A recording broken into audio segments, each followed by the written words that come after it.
خلاص يا حبيبتي لا تأجلين، لا والله ادرسي، حتى لو الدراسة صعبة اغصبي نفسك، اقعدي، حتى لو المادة صعبة شوفي أحد يساعدك في شرحها، فهمتي؟ ما في شيء صعب، الإنسان اللي يبغى يوصل بيوصل، فهمتي علي؟ توصلين لشيء فهمتي. أبد توصلين له، لازم تكافحين، لازم تتعبين على نفسك، خلاص يما. خلاص. واذا شفتي نفسك، واذا شفتي عصبيتك هذه بدون سبب على اتفه الاشياء، لا روحي عالجي، لا تتركين نفسك، ضروري.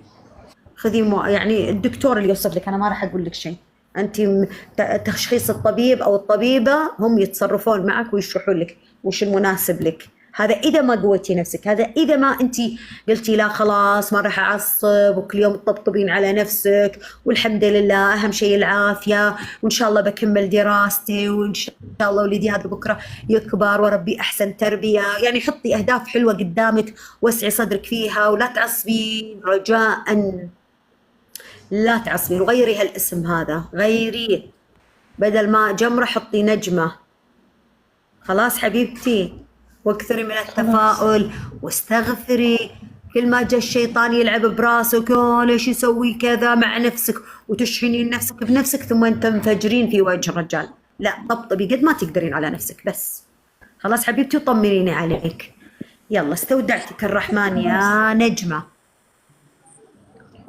حياك الله. ايوه سورة البقرة، اخواتك يقولون لك اقري سورة البقرة، ما شاء الله عليهم، سورة البقرة لا تتركينها يوميا يوميا، أنا كمان أقرأ خلاص، قرآن الفجر. واكثري من الاستغفار.